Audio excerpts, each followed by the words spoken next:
Hello, everyone. This is Carlos from Midwestern Marks.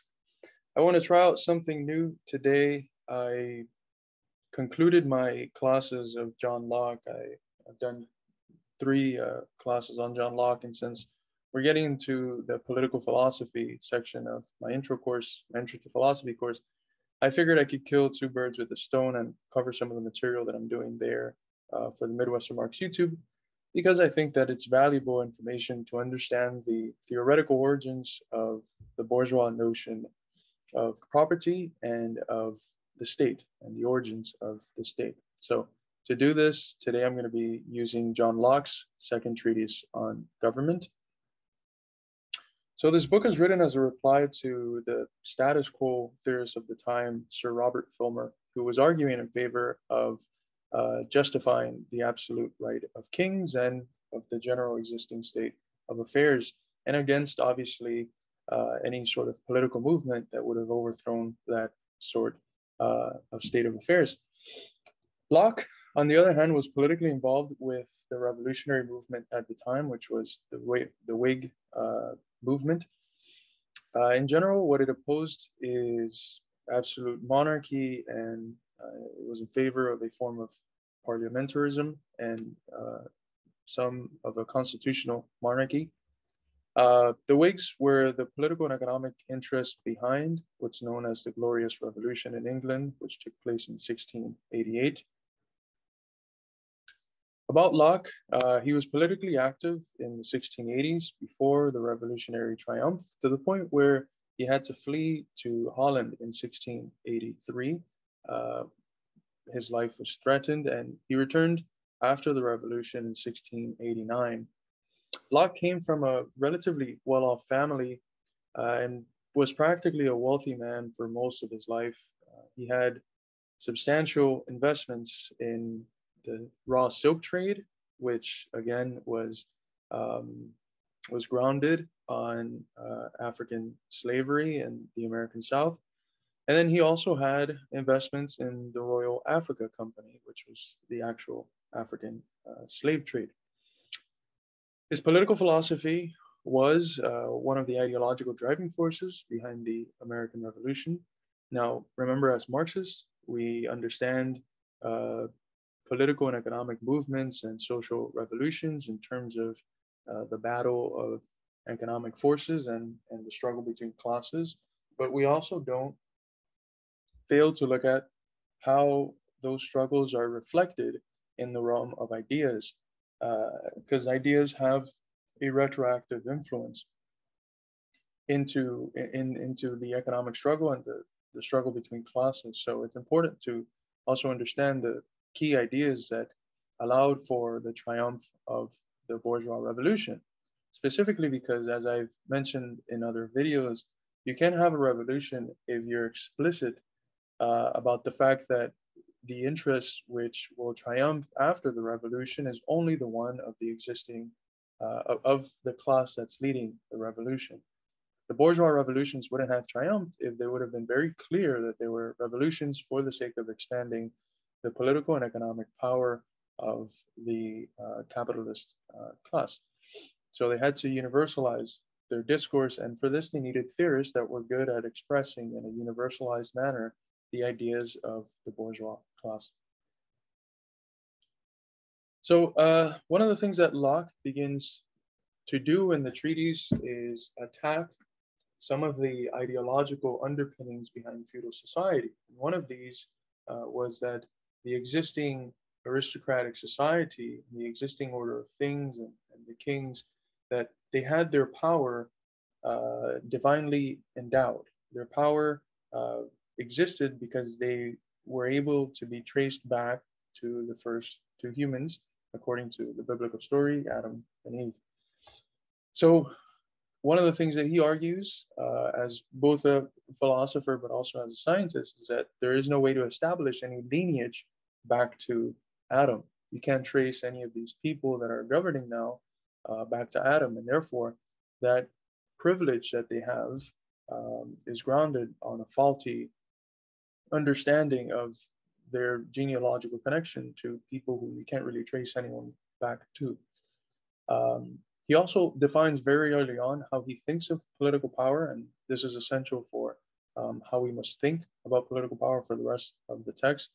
He says that political power is the right of making laws with penalties of death, and consequently all less penalties for the regulating and preserving of property, and of employing the force of the community in the execution of such laws and in the defense of the commonwealth from foreign injury, and all this only for the public good. Now, there's a few words that he uses here that I want to point to because it's almost an ingenuous, a disingenuous usage of the term. So, for instance, we have community, we have commonwealth, and we have public good. These three words have a layman understanding that seem to go beyond any sort of class distinction. When you speak of the community, you're speaking of basically everyone, right? Same thing goes with commonwealth, same thing goes with public good, right? These are words that signify or that symbolize a universal, something that goes beyond class distinctions. But as we will see, that's not how he's using it. When he uses community, commonwealth, and public, he's very specific that the community, the commonwealth, and the public he is talking about is composed of the class of property owners. So, similar to how political theory is done in his time, he says that to really understand political power in civil society, we must understand the state of nature. And now, a frequent misunderstanding of what the state of nature is that people postulate the state of nature as a temporally state of affairs that existed before government. Now, this is partially right, but in general, what the state of nature really refers to is the condition that human beings have, the character of humanity, when there is no official governing order. So, for instance, in social contract theorists like Locke, like Hobbes, what they're going to say is that the state of nature still exists in the different relations between nations. So geopolitical relations are governed by a state of nature because the different nations having came together into one big government. So it's not necessarily a temporal thing of before we come into the state. And it's also not wrong, not fully wrong to depict it like that. In part, he flirts with ways of describing it in those ways, but it's more expansive than that. So he's going to say that either way, that to understand politics and government, we need to understand the state of nature. And he says, what do we find in the state of nature? He says, we find a state of perfect freedom and equality.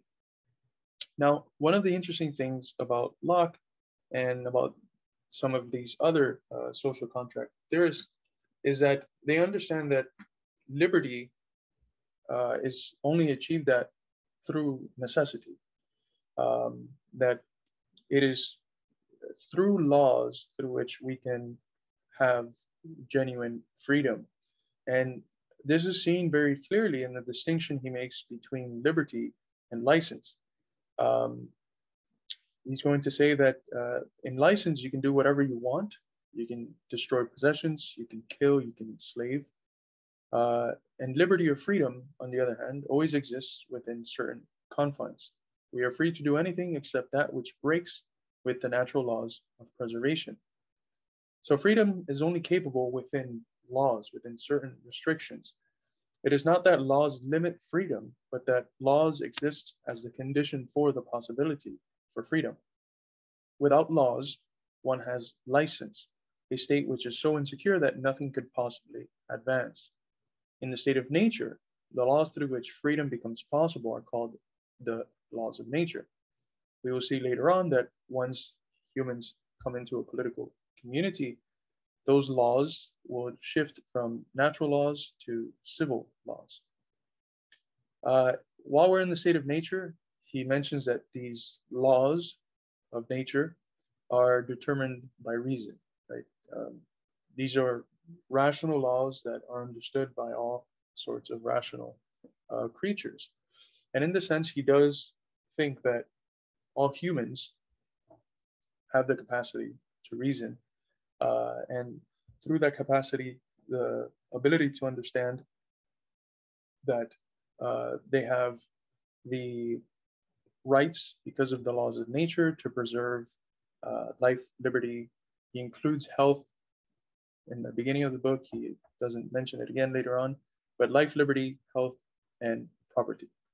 And he's going to say later on in the book, he's going to be making it more explicit and use examples that allow you to see it implicitly in the example, that the most important of these laws is the right to property.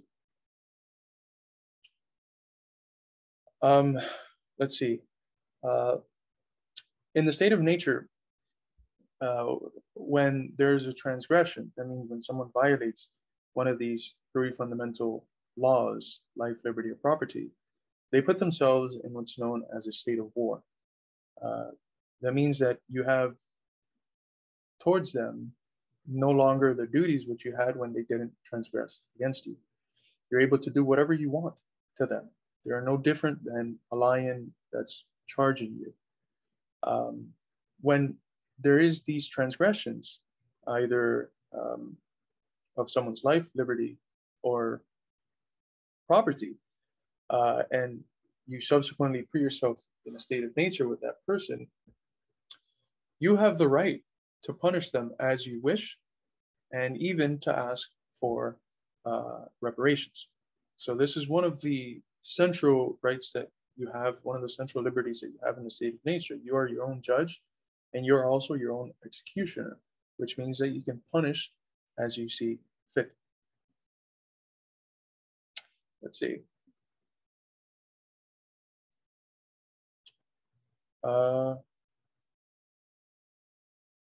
It's basically the same thing. So this is something that I found interesting, and I have an example to provide for why it is historically interesting. When you make a transgression against a person, it doesn't matter whether you're killing them, whether you're enslaving them, or just stealing the smallest bit of property. Because the person has property in themselves, and by extension in the things that they possess, when you take someone's property, you're taking a part of them, and thereby you have the right to kill a thief. When someone steals from you, you have the right to punish them as you wish, which includes, of course, the harshest form of punishment, which is death. Now, this is fundamentally different from how Catholic philosophy, centuries earlier, and it was still relatively alive on the time of Locke's writing, of how Catholic philosophy thought of theft. For instance, we have in St. Thomas Aquinas, in his Summa Theologica, the following quote, which says that it is not theft, properly speaking, to take secretly and use another's property in a case of extreme need, because that which he takes for the support of his life becomes his own property by reason of that need. So there was an understanding that life and the things you need to sustain life are more important than property, to the point of saying that when you take from someone else in order to satisfy a specific need, that doesn't count as the sin that we label as theft. Now, this is a great distinction from what Locke is saying, which is that it doesn't matter if the person was needy and if you had an abundance of things. If they stole from you, you have the right to kill them.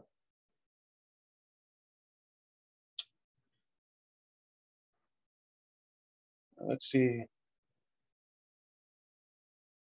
So he's going to say, quite paradoxically to what he does during his life, that we only come into conditions of slavery when we're offered the alternative of death or slavery. So the usual example which is brought up is when you're fighting another army and you have people held hostage, you give them the option of killing them or holding them as slaves.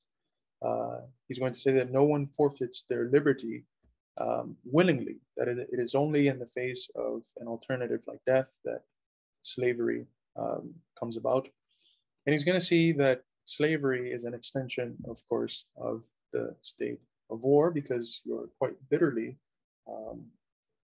transgressing the person's liberty. Now, of course, there's the usual bourgeois hypocrisy at play here, which is that John Locke was greatly profiting off of the African slave trade and the industries upon which, and the industries that came after that, the industries that exist because of the African slave trade and Southern slave labor. There's a good book that I would like to recommend. Let me see if I can find it in my library. Uh-oh. Oh, here it is. From Domenico Lasordo.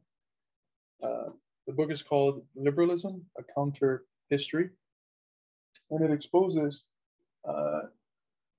the dynamic of how liberalism has always been enjoined on one end with the expansion of certain liberties, and on the other end with the expansion of enslavement. And so you have cases like the US, which are quote unquote the most liberal country, but it's also the one that sustained to slavery for the longest amount of time. So chapter 5 is what I covered on the second day. And chapter 5 is one of the most important chapters in the book because it gives his theory of how he sees the origin of property arising, his understanding of the limitations, the natural limitations that there are to property, the limitation loophole, how I like to call it, and its consequences. And then lastly, he introduces here, in what I believe is the first time ever, something like a labor theory of value. It is a labor theory of value. It is obviously underdeveloped, but this labor theory of value would, of course, be further developed by Adam Smith, David Ricardo, and of course, Karl Marx. So he asked the question, look, if God gave earth to humanity in common, how is it that we can have property? He says that our bodies are our property. That is, our bodies are not common property. They don't belong to the community. Therefore, the extension of what my body does to nature when I work upon it becomes my property as well. Thus, from the extension of my person, which is my property, through labor, I make property out of that which was previously common. So in essence, what he's going to argue is that property is a process of individualizing that which is common simply for the sake, or I will get to the question of why we do it afterwards, because it's interesting, some of the surplus reasons which he adds in order to provide extra justifications for the sort of property that he's trying to defend. But he says through labor, we achieve property in things because we basically externalize ourselves and we are our own property onto nature. Now, this process of externalization, which is a concept that Hegel uses in Marxism, we have the concept objectification, is also another one of those instances in which the ambiguity of bourgeois philosophy shows itself. Property is achieved through work. Why? Because, well, work is a process of the human being objectifying himself in nature. This is not, this is quite open, right? And what we find in this openness that exists in bourgeois theory and not just in its political theory, but in its ethics. What we find in that openness is that although bourgeois philosophy is set to represent the interests of the owning class, it has such an ambiguity that it's used by other classes whose interests are even at times diametrically opposed to the interests that led to the theory.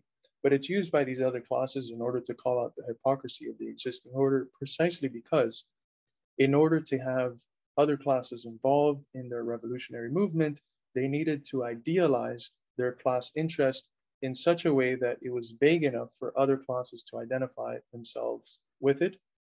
And over the course of time, when the existing state of affairs is dominated by their class interests and shows itself to be antagonistic to the other classes that participated in the revolutionary movement with them, those other classes are able to use that vague language that they universalized when they idealized their class interest against them and call out their hypocrisy, right? So we have, for instance, with David Ricardo, we have early Ricardian socialists. We have with not necessarily John Locke, but with Jefferson, Thomas Jefferson, who again, very inspired by Locke's political philosophy. We have the first generation of socialists in the US who were inspired by the ideas of Jefferson, the first generation of abolitionists who were inspired by the ideas of Jefferson, who were using those ideas to call out the hypocrisy of the existing bourgeois institutions and the existing bourgeois order in general. So I wanted to make an intervention and ask the question, is there such a thing as property in general? Because up to that time, that's how it was just referred to, property, right? There isn't such a thing as property in general. And as Marxists, we know this, right? So there's two examples that I want to give of how property is thought of. In the feudal times, when the primary form of property was stewardship, the definition of property was jus procurare et dispensare, which meant that you had the right to care for and distribute. This comes from St. Thomas again, which is the same philosopher and theologian which we got the theft quote from. And what this means is that the part of having ownership over something means that you had to care for it. So if you had peasants on the land, you had a certain responsibility to ensure the well-being of those peasants on the land.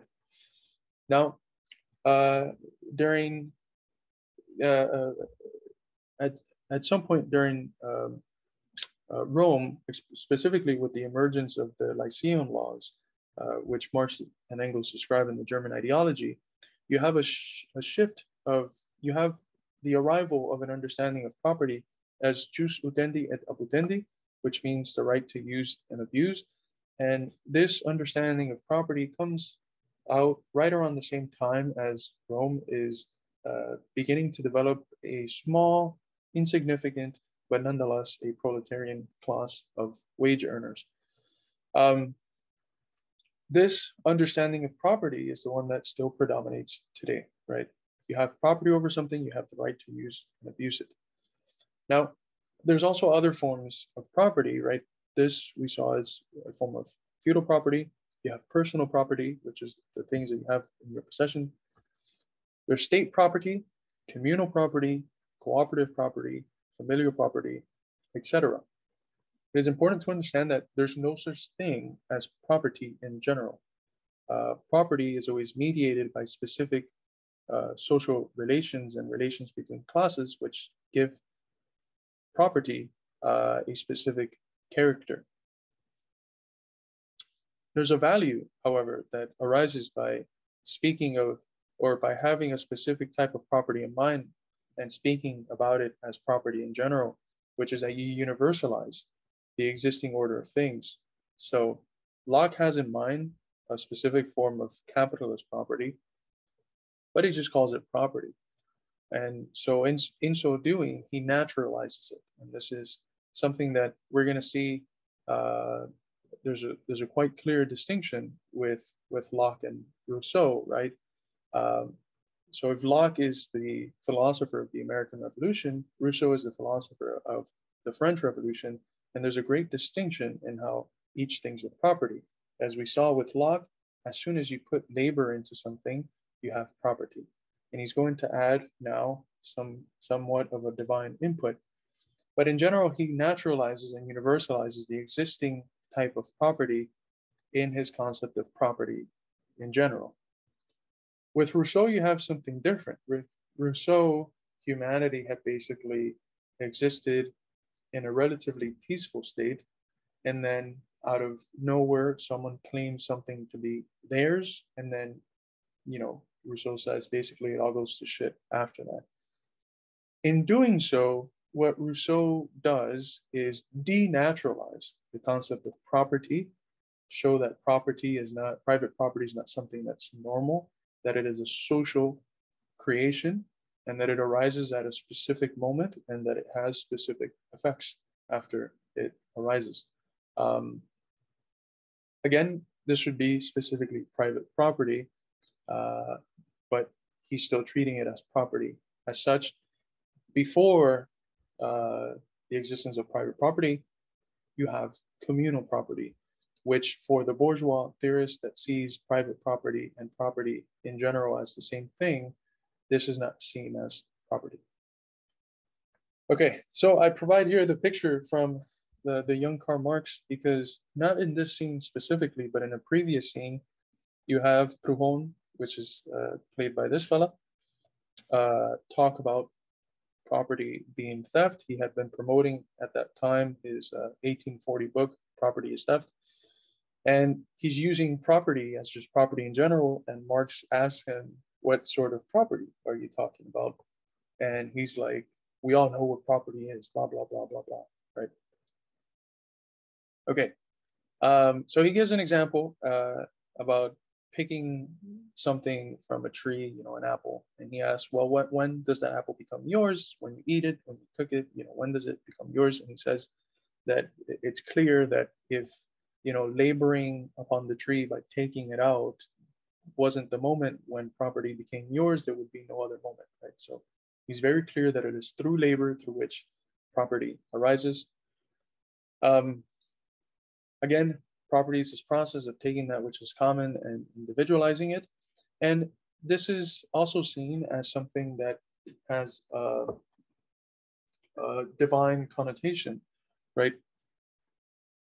This process of individuation and of improving the land is something that was given to us as a duty by God. God gave us reason in order to take advantage of the earth, which in essence means in order to develop and cultivate the earth. So property isn't just naturalized, but it's given an almost divine sentiment to it. Like we were meant to do this because this is how God intended things to be.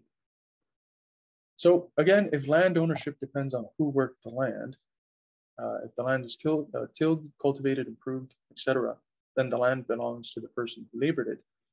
This will be used as an important excuse for the conquest of indigenous lands in the Americas. The argument is that since the indigenous did not improve the land, that is, since they did not labor upon it, they have no ownership of it, and it is free for taking.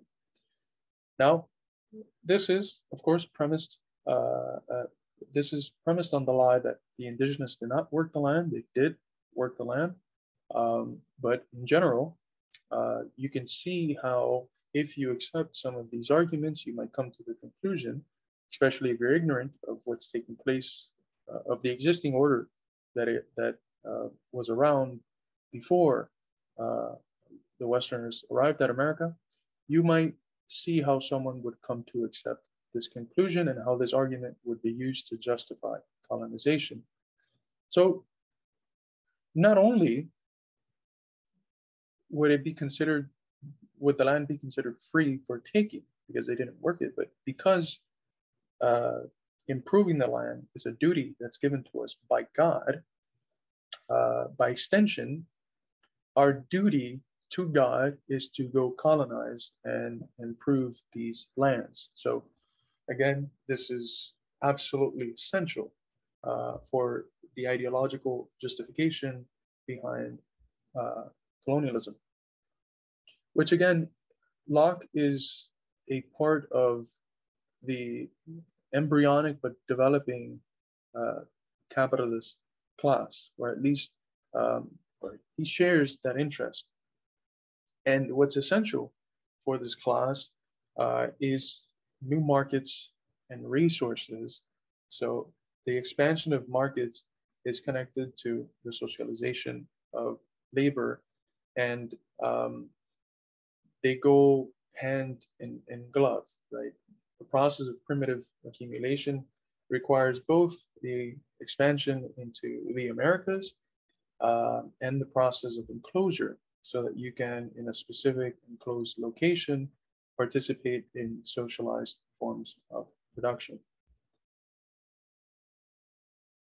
So he's going to say, are there any limits to the accumulation of property? He says, yes, the limit is spoilage, right? When something goes bad in your hands, when you didn't make use of something and it went bad, he says that that means that that thing which you had in your hands, which you let spoil, was meant to be for someone else. Nothing was put on this earth by God for it to spoil. Therefore, there's a natural limit to how much property we can accumulate. And when we let something spoil, because it is understood as something that we shouldn't have had, something that belonged to our neighbors, it is also understood as a transgression. And because it is understood as a transgression, it is understood as us putting ourselves in a state of war with our neighbor, and we can be punished for having our goods spoil in our possession. There's a loophole though, right? And the loophole is the creation of money. Money, usually what's used is gold or silver or other properties which don't necessarily spoil. Because they don't spoil, they allow you to accumulate without that natural limitation of spoilage.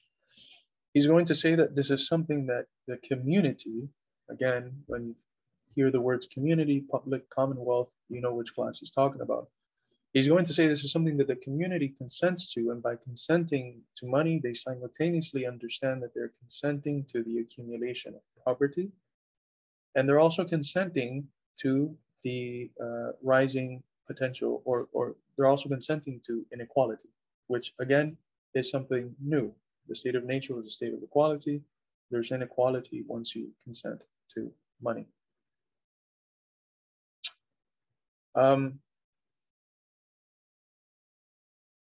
Let's see, is there anything here that I need to cover? I've covered everything here. The last important thing that Locke develops in this chapter is the labor theory of value. And as I mentioned, this is something that's further developed by Adam Smith, Ricardo, and Marx. In essence, the labor theory of value says that it is labor which creates value, which adds value to things. And Locke gives a number that he just pulls out of his head, I guess, which says that out of everything we use, 9/10 of its value comes from labor.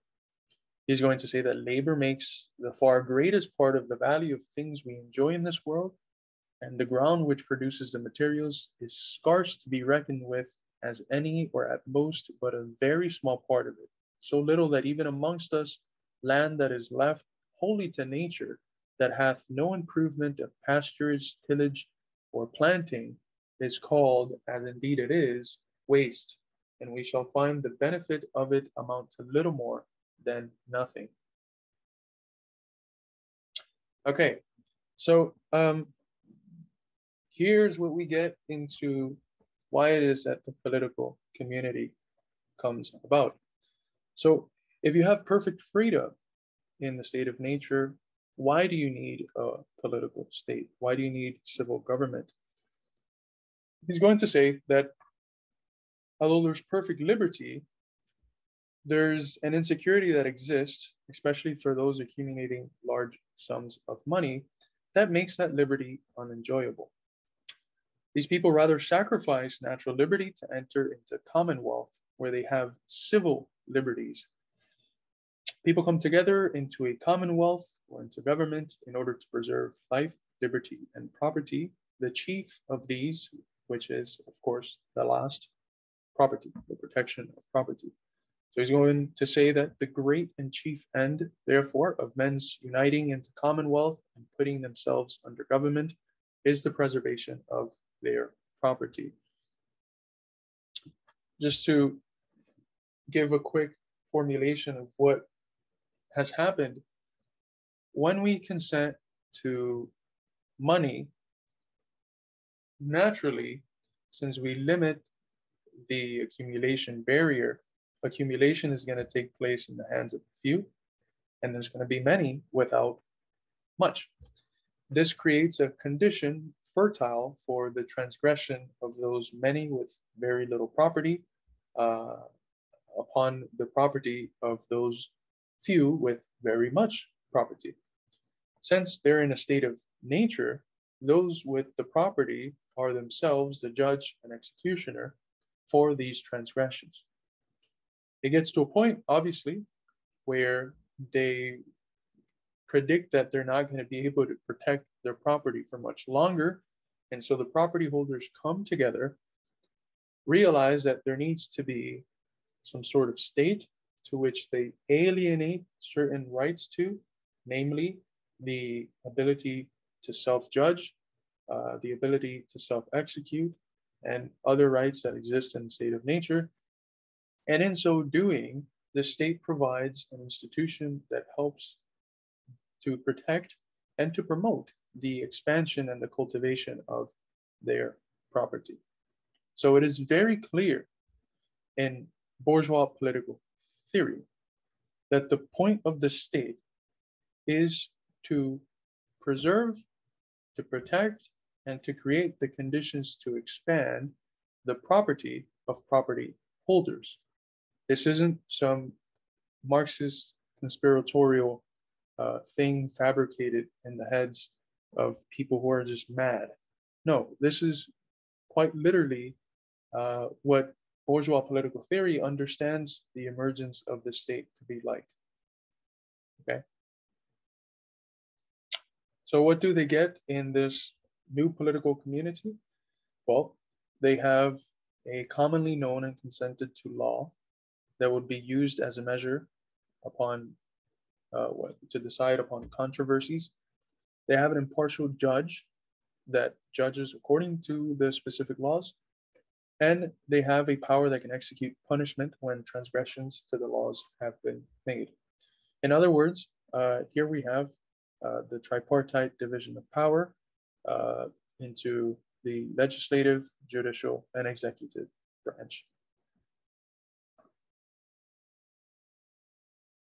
He's going to say that out of the three, the legislative body is by far the most important, because the legislative body is the one that determines the constitution of the government, and it is also the one that is voted for by the public. So the legislative body is the soul of the existing society. The constitution of the legislative is the first and fundamental act of society, whereby provisions is made for the continuation of their union under the direction of persons and bonds of laws made by persons authorized thereunto by the consent and appointment of the people, without which no one man or number of men amongst them can have authority of making laws that shall be binding to the rest. Again, when you see people, you know who he's talking about. He's going to say that when the legislature imposes laws that go against the will of the people have a right to constitute themselves in new legislators and to resist with force the existing one. Where there is no longer the administration of justice for the securing of men's rights, most primarily the right to property, there is certainly no government left. So when the government stops protecting property, it is null as a government, and you have every right to resist that and to reconstitute a whole new state. He's going to say that although we have the right to escape a tyrannical state, that most people usually wait until it's too late to rebel. But that if they are able to somehow prevent the potential arrival of a tyrannical government, that they, one second, I have dogs barking. Let me see if I can pause this. Okay, no more dogs barking. So if you have a condition where people can predict that a tyrannical government is going to take place, they also have the right to prevent that government from taking place. So you can rebel both when tyranny arises and when you predict tyranny when you predict that tyranny is soon to come. So here he's going to give a quote that makes fun of the people that are against the right to rebel when you're trying to prevent liberty. You can pause it and read it if you want. I want to keep this short.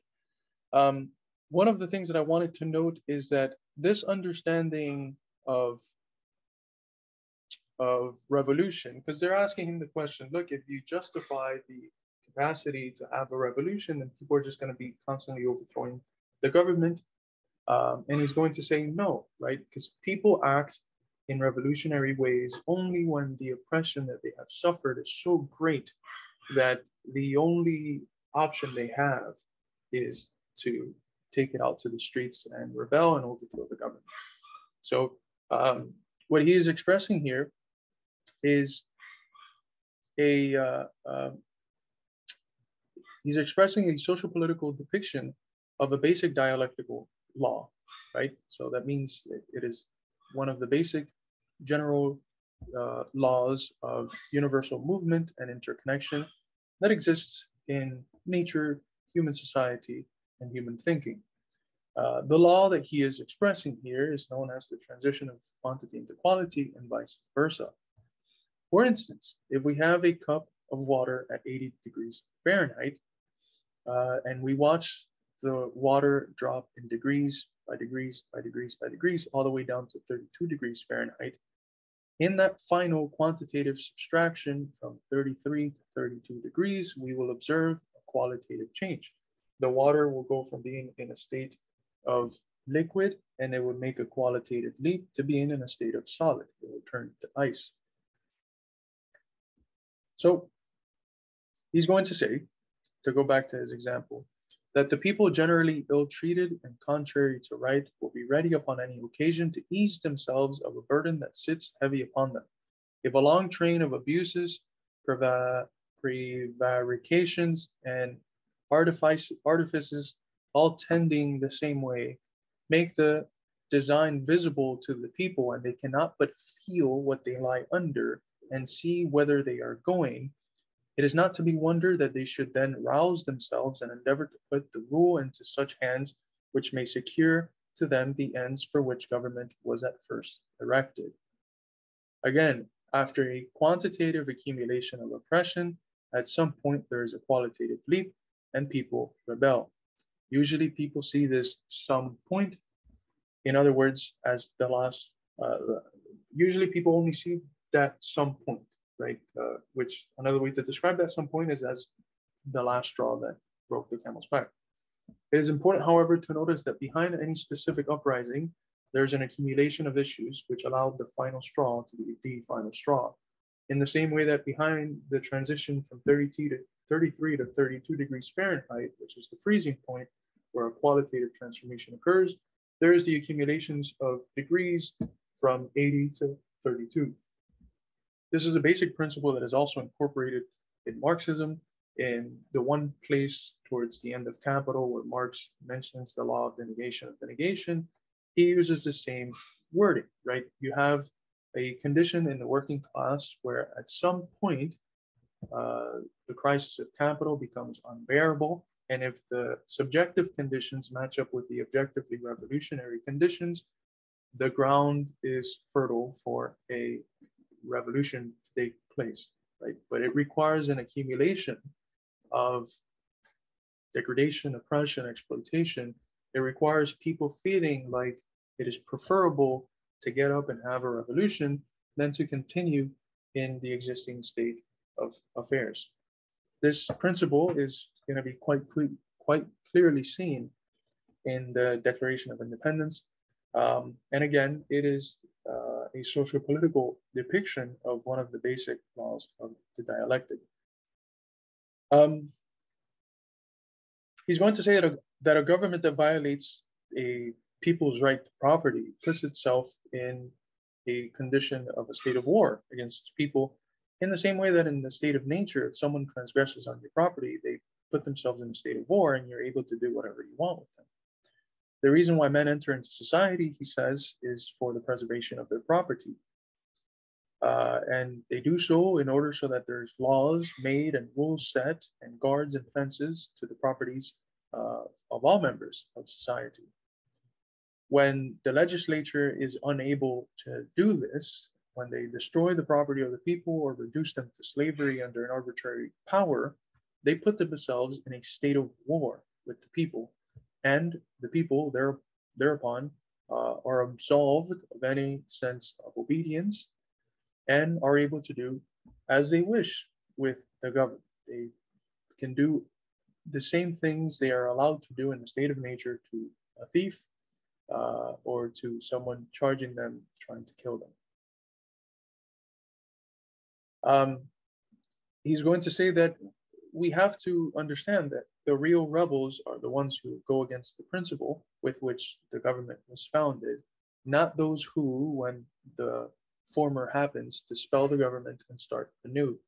It is the corrupt officials who, in breaking with their duty to protect property, put themselves in a state of war with the people and hence hand them the right to rebel.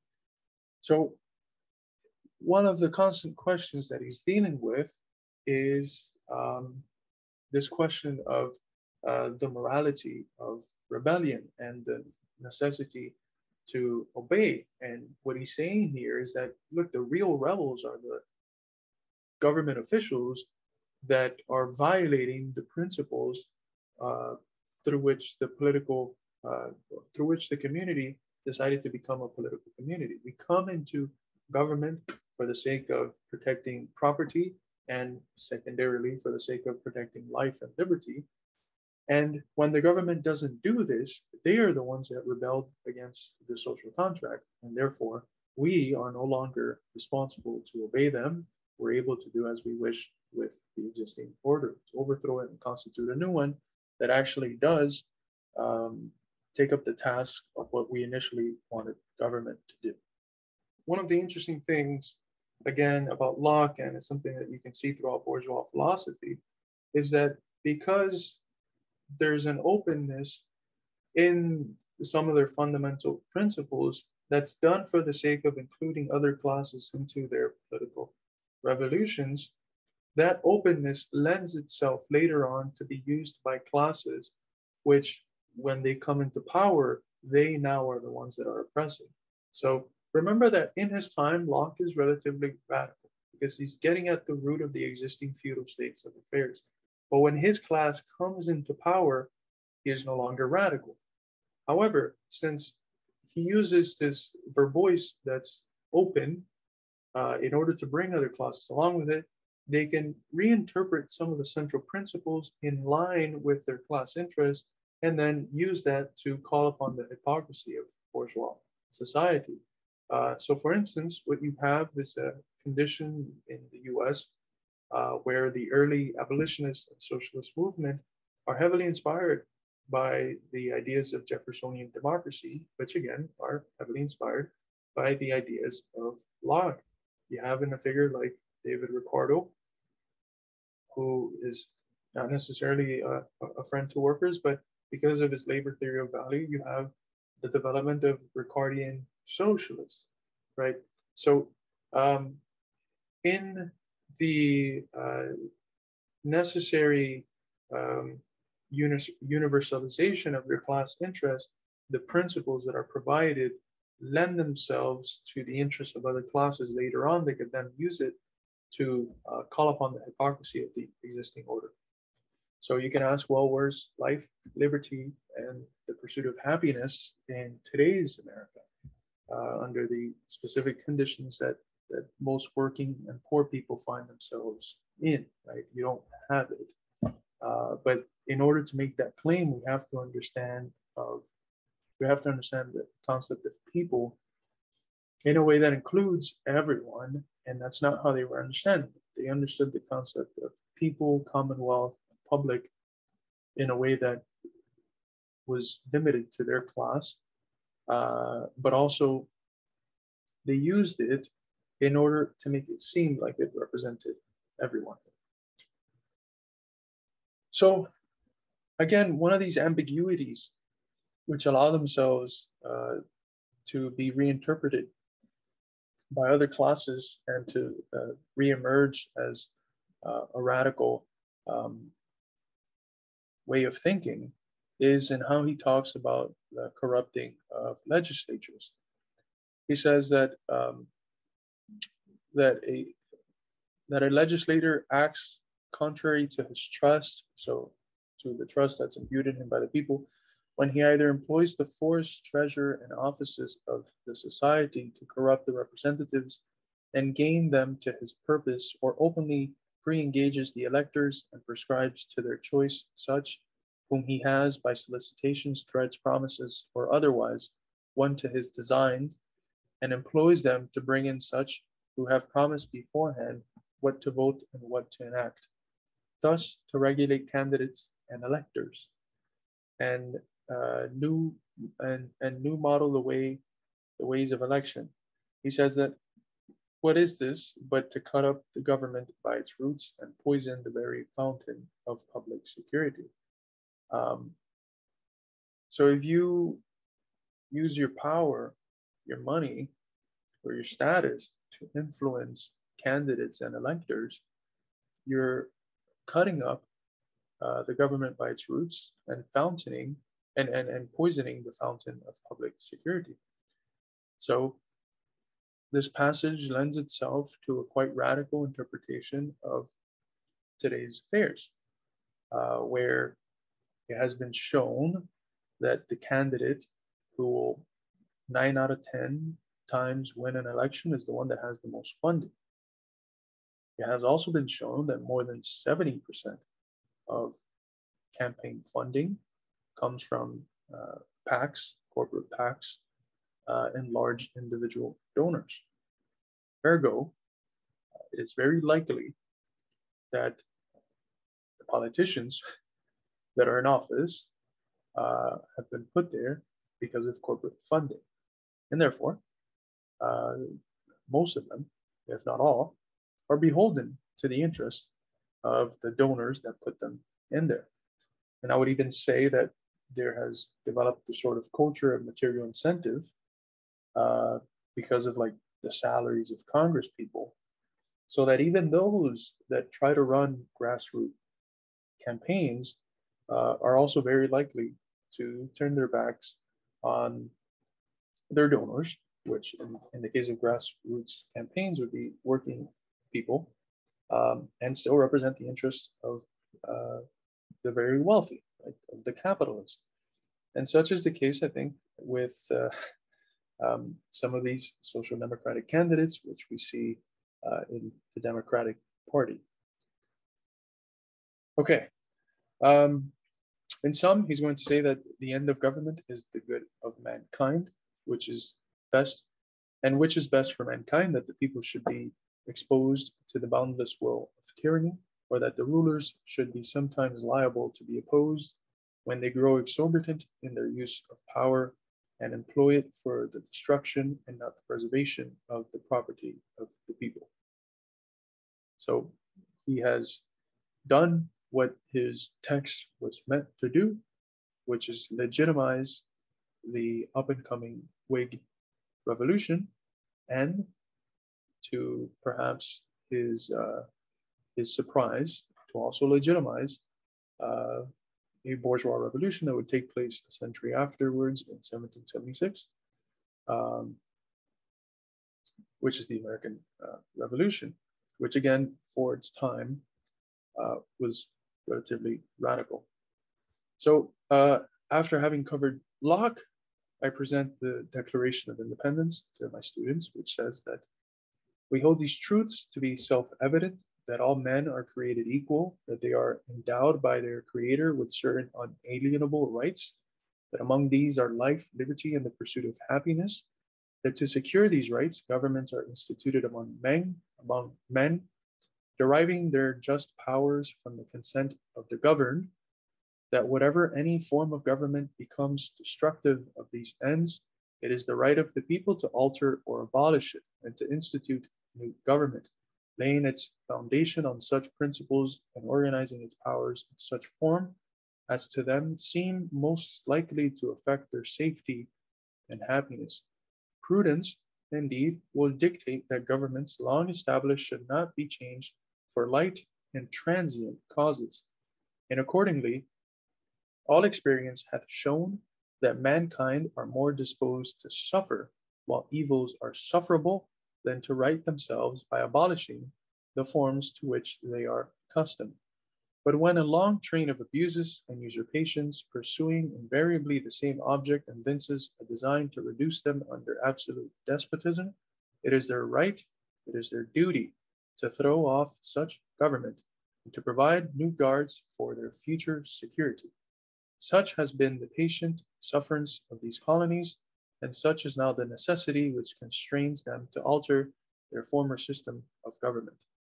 So I think that anyone who engages with Locke's political philosophy will see as clear as day that it is heavily influential for the Declaration of Independence. Now, if we accept that Locke understands very clearly that the purpose of government is the preservation of property, and that those who come together to create government are those which have the property that is endangered in the state of war, which becomes the constant state of transgressions and of people trying to steal their property. How do we think about the connection of our state to those ends? Is our state still beholden to the interest of the property holders, or isn't it? Or is it not, right? So this is a question that I pose to my students, and I would say that 9 times out of 10 will say yes, that the state today represents the interest of capitalists and of the very wealthy. Now, a few points that I wanted to make. There is one central difference, which is that instead of life, liberty, property, in the Declaration of Independence, you have life, liberty, pursuit of happiness. So it seems, and it has been suggested by radical historians like, pull up the book, like Lind in his Intellectual Origins of American Radicalism. He argues that Jeffersonian democracy, although drinking a lot from the fountain of Lockean political theory, goes beyond it in the sense of being more radical, more progressive, because it gives Locke's prioritization of property a secondary role. Although really, if we look at least in form, it doesn't really seem to give it a role at all. It's just life, liberty, pursuit of happiness. There's not much mention of property anywhere around here. It talks about despotism, it talks about oppression, and it talks about all of the other themes, but property is completely removed. So there seems to be, after 100 years of Locke's political theory, an advancement which either realizes that even having property in general could get misconstrued into an understanding that this is a revolution that is specifically for the capitalist class and for classes which are in a commensurable interest to it, or there's genuinely less of a concern with property and more of a concern with life, liberty, pursuit of happiness. Now, I think obviously that the state is as equally concerned with the formation of the state is as equally influenced by property and sustained for the sake of upholding capitalist private property as it was theorized by Locke. But it is interesting that in this ambiguity, there's again a potential for a radical interpretation, and radical in the sense of getting to the root of criticizing the existing bourgeois state of affairs. If you measure some of the promises made here with our existing state of affair, and if you understand people in a general sense, not just as the owning capitalist class, this Declaration of Independence would completely condemn the existing state of affairs in the US.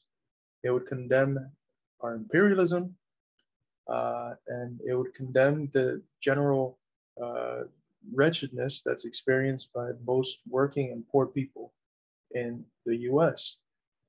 Similarly, upon 30, 40 years after the writing of the Declaration of Independence, perhaps a little more, there was the development of our first tradition of socialism in the 1820s, which appealed to this and said that, look, we still have a despot, but the despot is the owner of the factories. The despot is the owner of the land. And if we want a real democratic society that prioritizes life, liberty, the pursuit of happiness, we need to live in cooperative communities. We need to socialize property, abolish private property, and we need a state that's governed by workers and by everyday folks and not by the capitalists. We need media that's governed by workers and not by capitalists. And besides the early socialist tradition, the other tradition that, in terms of class interest was antagonistic to the bourgeois interest that formulated these ideas, but which used them, was the abolitionist tradition, which, if you look back at the abolitionist literature, 9 out of 10 times the argumentative weapons that they're using are the ideas that stem from this document and in general the Jeffersonian ideas of democracy, and they're using those against the existing order in order to call out the hypocrisy of bourgeois society in general, but more in specific of the second great sin of the country, which after the dispossession and genocide of the natives was of course the enslavement of African people. So there's a radical openness to this, and we see this even in the fact that Ho Chi Minh was quite inspired by the American Declaration of Independence to the point where, while fighting off French colonialism, he appealed to the U.S. and said, "Look, I believe in these values, and I think that if these are the values that through which you declared independence and through which you established yourself as a modern nation, I think you should come here and help us fight off French colonialism." Obviously, as we know, that wasn't the case because the people who run this country and the people who fund the ones formerly running this country do not believe in these values. And so instead of helping Vietnam fight off French colonialism, we attempted to colonize Vietnam ourselves and dropped tons of napalm on the Vietnamese and still lost. So that is, I guess, my short presentation. I don't think it was short. I don't know how much time I've been here, but that is my presentation of Locke's Second Treatise of Government. Again, I present this over 3 days, so if it's rushed at times, it's because I'm trying to get it into one video, but it's important, I think, for us Marxists to not just read what folks in our traditions wrote, but to read and drink from all sorts of traditions in order to properly criticize them, right? One of the basic principles of our dialectical method is that you don't get beyond something by going around it. Right? That's the utopian way. The utopians wanted to create alternatives to capitalism. They wanted to just go around it. They wanted to escape the existing order and create their own order outside. And they're admirable and part of the socialist tradition, right? But what makes our socialism scientific is that it's dialectical and it understands that the existing order itself, because of its contradictions, gives you the ability to understand how to overcome it, right? It itself, through its contradictions, provides the conditions for the possibility of going beyond it and of establishing a qualitatively new form of life. So, yes, I hope you enjoyed this lengthy and very tired presentation because I've been teaching all day. So, this is Carlos from Midwestern Marx signing out.